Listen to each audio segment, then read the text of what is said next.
Joining me now is the CEO of Pop-Up Commercials, Charles Johnson. Charles, glad to have you on the show. One of the reasons we're doing this because we wanted to highlight what African Americans are doing in the tech field. And the reality is, I mean, this is a place in the advertising world anyway. There are few of us. And so it's the same case in tech. Absolutely. Absolutely. Man, you're doing your homework. Where did you even find that? That intro there.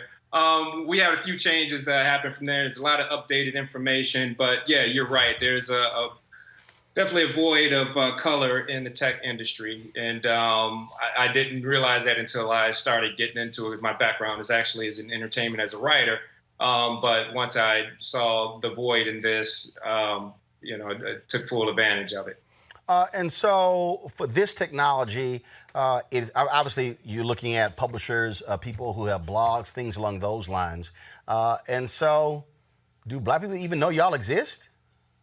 No, a lot of people don't know we exist right now. And you know how this came about was someone sent me a clip of your show when you were talking about the IG battles with Babyface and Teddy Riley, and the problems that he was having with his platform, and the media was kind of beating up on, the public was kind of beating up on him, on Teddy, saying it was his fault.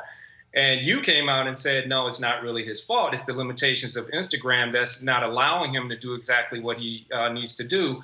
And you went even further and said that he really should be monetizing that battle on his own platform, not really throwing that money away to Instagram.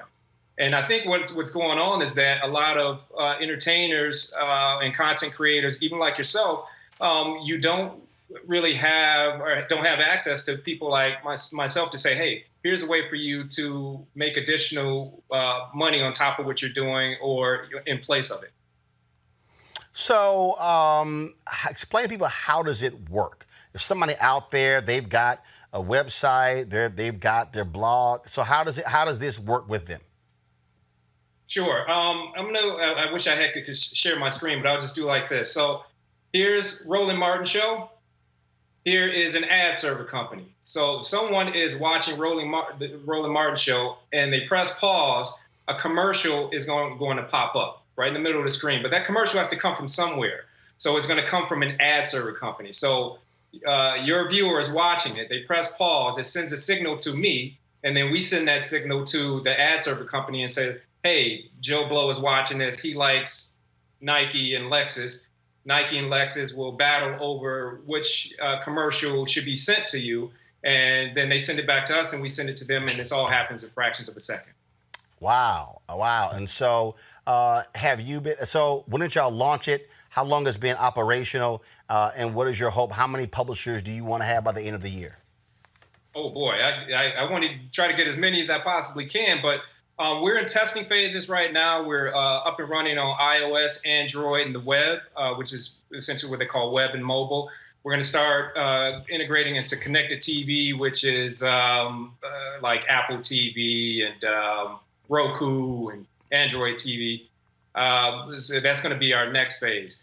So we're doing testing right now. We're in talks with this company in Southern California called Pilot X, and with them and Rolling Stone magazine, we're going to be doing a test with them, as well as a video game company actually out in Houston, to start our testing with them, get some data going, and then that should be able to attract not only the advertisers but publishers as well.